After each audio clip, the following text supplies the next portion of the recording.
surveillance des politiques locales de développement par les organisations de la société civile constitue une démarche de transparence dans la gestion des affaires. C'est un rouage démocratique qui permet de rapprocher de façon collaborative les citoyens et leurs gouvernants et qui concourt, entre autres, à l'amélioration du développement local. Créé en 2005, Social Watch Bénin promeut le contrôle citoyen de l'action publique dans maintes domaines, tant au niveau national qu'au niveau de plusieurs communes du Bénin. Ainsi, il travaille pour plus de participation aux actions de planification, de mise en œuvre et de suivi des politiques publiques de développement. Ayant à son actif plusieurs partenaires techniques et financiers, Social Watch Bénin a bénéficié en 2016 d'un financement de la coopération suisse au Bénin pour la mise en œuvre du programme Redevabilité. Il vise à créer un environnement où les organisations de la société civile, les citoyens et les médias interagissent avec les pouvoirs publics pour offrir les meilleurs services de base aux populations. Le pilier essentiel de la démocratie, c'est la gestion des ressources financières, les ressources humaines, la gestion du patrimoine. Et autour de cette gestion, il va falloir promouvoir, il est essentiel et nécessaire de promouvoir la redevabilité. La redevabilité nécessite d'abord la transparence, la participation et l'inclusion, puis la reddition de comptes. C'est ce qui nous a poussé, avec nos partenaires, à rédiger un programme centré sur la redevabilité, autour de la gestion des ressources publiques. Le programme Redevabilité est un programme initié par Social Watch Bénin et financé par la coopération suisse au Bénin afin de renforcer les capacités des acteurs de la société civile, mais aussi ceux étatiques en vue de l'effectivité de l'offre et de la demande de redevabilité au Bénin. C'est pour mieux lutter contre la corruption et donc au niveau local comme au niveau national, mais plus au niveau local, amener les élus locaux à rendre compte, à faire la reddition de compte de la gestion des affaires publiques. Que ça soit au niveau national, ce programme permet à Social Watch de faire des activités de plaidoyer au fin de l'amélioration des services sociaux de base fournis aux populations. La durée d'exécution du programme Redevabilité est de 12 ans. Social Watch Bénin a bénéficié du financement de la première phase triennale. Il est mis en œuvre sur le plan national avec une spécificité dans les 14 communes des départements du Borgou et de la Liborie. Redevabilité impacte surtout les départements du Borgou et de la Liborie. Le programme Redevabilité est dans le Borgou et la Liborie un programme pilote, mais qui est déjà en phase de généralisation à travers le programme Participe qui couvre 62 autres communes du Bénin, les 62 autres communes. Donc, ce programme de redevabilité est opérationnel dans 76 communes. À Cotonou, nous essayons de mettre en place un cadre de dialogue, un cadre de concertation qui peine à prendre. Nous sommes en train de trouver l'alternative pour pouvoir créer cet espace de dialogue. Pour mener à bien ce programme de redevabilité, Social Watch Bénin a mis en place différents outils de veille citoyenne. Il a installé des cellules de participation citoyenne dans chacune des communes des départements du Borgou et de la Liborie. Leur rôle est de contribuer à l'amélioration de la qualité des services offerts aux populations à travers la démarche du suivi d'impact local participatif et du budget participatif qui permettent aux populations de faire des recommandations et d'amorcer des réformes consensuelles pour faciliter l'accessibilité aux infrastructures socio-communautaires et améliorer les services offerts par les prestataires. Plusieurs ateliers et missions de suivi ont été organisés à cet effet avec la participation des autorités communales, des organes de veille citoyenne et des populations. Par rapport à la redevabilité, nous, dans la commune de Perere, donc, on exerce plusieurs volets. Donc, il y a le BP, le budget participatif, et puis le SILP.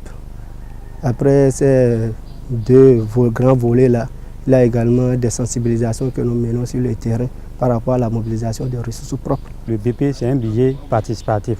Un budget participatif qui prend en compte les populations, un budget qui se réalise par rapport à la population. Et il faut dire, pour l'élaboration de ce budget participatif, on passe au niveau de chaque village, on recense les priorités de ces villages. Par rapport à ces priorités recensées, on demande à ces populations de prioriser 2 à 3 activités, projets. Et lors de la priorisation de ces projets, on recherche le coût estimatif de ces projets et par rapport au coût estimatif, on leur demande leur contrepartie.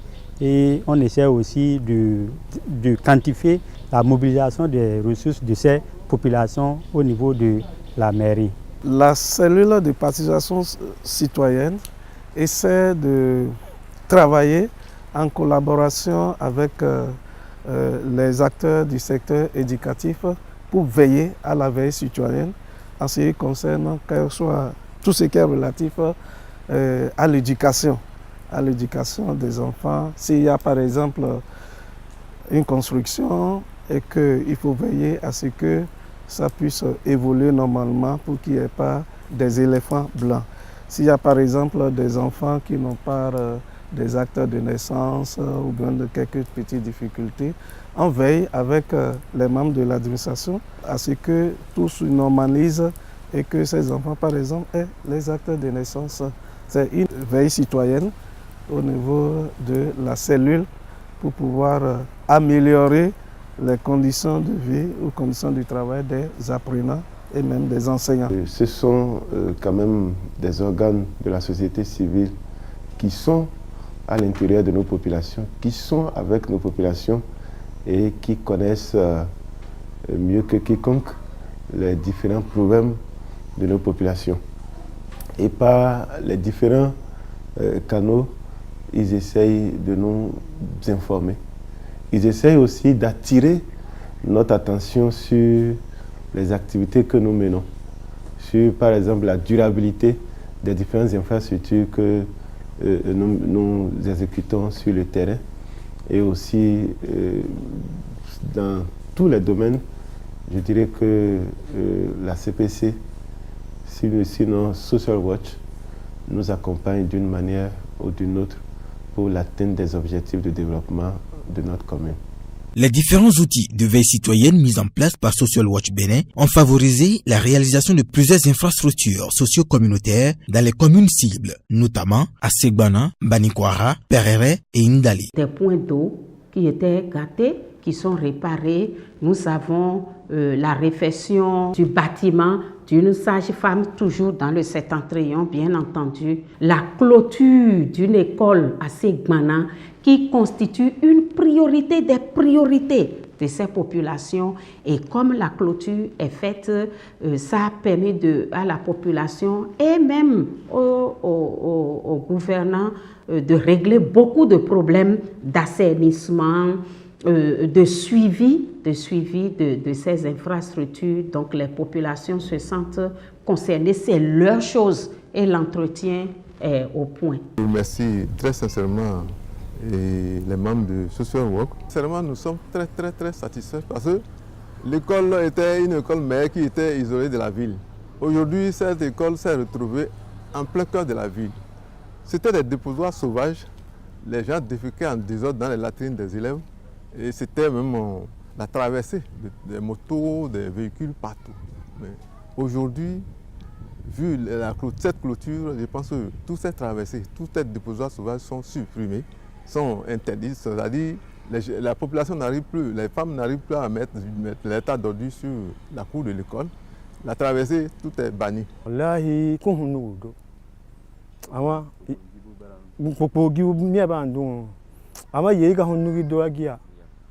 Sheha yini sheha ka honu gidora gon de be bon adokin wallahi wahayi hamu kyo di piwe gun wahayi ka wonna wallahi ba hun pe ba han la ka tini yiga de hun bitani hatia fwai ga yere mini kamati she ishi iga hunyo ishi higa hunyo me hun ne mi ka hun dori mogia sheyi ni she kyo di ba ka honu gidora. À Ndali, le partenaire technique et financier du programme Redevabilité, la coopération suisse au Bénin, a touché du doigt les différentes réalisations faites au profit des populations et a été séduit par la qualité des ouvrages.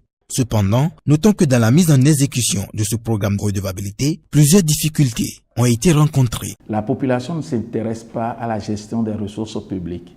Nous sommes en train d'aller vers un renforcement des capacités des élus, attirer l'attention des citoyens sur leurs droits et devoirs, parce que nous sommes dans un cercle vicieux de la demande de services, mais dans un autre sens, nous n'arrivons pas à assumer nos devoirs. Je crois que nous sommes dans cet apprentissage, nous sommes en train de renforcer, de sensibiliser les populations à jouer cet équilibre afin que la gestion des ressources soit efficace et à suivre convenablement, avec des outils simples et populaires, la gestion des ressources publiques. L'autre difficulté, c'est comment accompagner vraiment les cellules, les membres des cellules de participation citoyenne à être à la hauteur de leur charge. Mais dans ce sens, je crois que lors de notre dernière mission de suivi et avec l'équipe opérationnelle, il y a déjà une équipe de techniciens en BTP qui est déjà commise pour coacher ces animateurs endogènes, ces membres de cellules de participation citoyenne, pour mieux suivre les chantiers, surtout ceux du Fonds FADEC. La première phase triennale du programme Redevabilité prend fin en 2019. Social Watch Bénin, bénéficiaire du financement de cette première étape, a réussi à impacter la veille citoyenne par l'ensemble des outils mis en place au profit des populations qui aujourd'hui peuvent se targuer d'avoir été impliquées dans la gestion et la réalisation des infrastructures de leur commune.